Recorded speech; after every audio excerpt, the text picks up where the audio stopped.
आज का हमारा टॉपिक है इन एडिकेसी ऑफ क्लासिकल मैकेनिक्स। तो मान लीजिए यह एक मेटेलिक सरफेस है जिस पर एक इलेक्ट्रोमैग्नेटिक रेडिएशन इंसिडेंट हो रहा है। सपोज इस इलेक्ट्रोमैग्नेटिक रेडिएशन की फ्रीक्वेंसी न्यू है। तो जब इस इलेक्ट्रोमैग्नेटिक रेडिएशन की फ्रीक्वेंसी न्यू एक पर्टिकुलर फ्रीक्वेंसी न्यू नॉट, जिसे थ्रेशोल्ड फ्रीक्वेंसी कहते हैं, उससे ग्रेटर होती है, तो इस मेटेलिक सरफेस से फोटो इलेक्ट्रॉन्स इजेक्ट होते हैं। इसे फोटो इलेक्ट्रिक इफेक्ट कहते हैं। लेकिन यदि इस इलेक्ट्रोमैग्नेटिक रेडिएशन की फ्रीक्वेंसी न्यू इस थ्रेशोल्ड फ्रीक्वेंसी न्यू नॉट से लेस होती है, तो इस मेटेलिक सरफेस से कोई भी फोटो इलेक्ट्रॉन्स का इजेक्शन नहीं होता है। राइट, ये फिनोमेना एक्सपेरिमेंटली ऑब्जर्व किया जाता है। इससे इंडिकेट हो रहा है कि जो थ्रेशोल्ड फ्रीक्वेंसी न्यू नॉट है वो एक एनर्जी बैरियर है। नाउ क्लासिकल फिजिक्स के अकॉर्डिंग जो इलेक्ट्रोमैग्नेटिक रेडिएशन में एनर्जी होती है वो कंटिन्यूअसली डिस्ट्रीब्यूटेड होती है। वो एनर्जी एक एनर्जी की मिनिमम वैल्यू से एनर्जी की मैक्सिमम वैल्यू तक ऑल पॉसिबल एनर्जी वैल्यूज को ले सकती है। यदि यह थ्योरी सही है तो मेटेलिक सरफेस से फोटो इलेक्ट्रॉन्स का इजेक्शन इंसिडेंट रेडिएशन की ऑल पॉसिबल फ्रीक्वेंसीज के लिए होना चाहिए था। लेकिन ऐसा एक्सपेरिमेंटली ऑब्जर्व नहीं हो रहा है, क्योंकि जब इंसिडेंट इलेक्ट्रोमैग्नेटिक रेडिएशन की फ्रीक्वेंसी न्यू थ्रेशोल्ड फ्रीक्वेंसी से न्यू नॉट से ग्रेटर है तभी फोटो इलेक्ट्रॉन्स का इजेक्शन हो रहा है।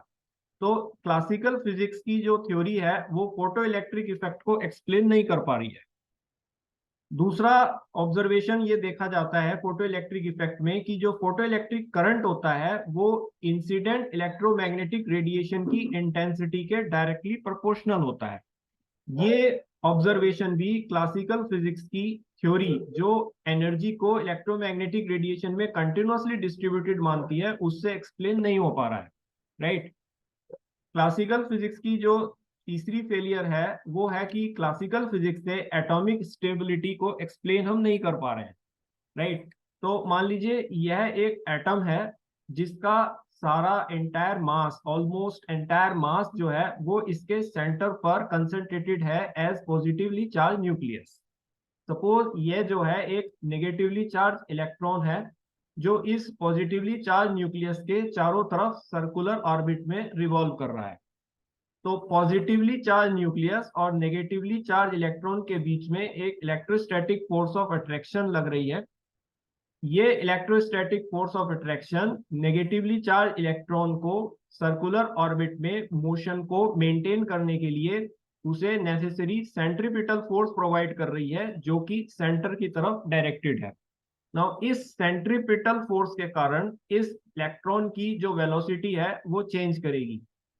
नाउ क्लासिकल फिजिक्स के अकॉर्डिंग यदि इसकी वेलोसिटी चेंज होती है तो ये इलेक्ट्रॉन इलेक्ट्रोमैग्नेटिक रेडिएशन को रेडिएट करेगा।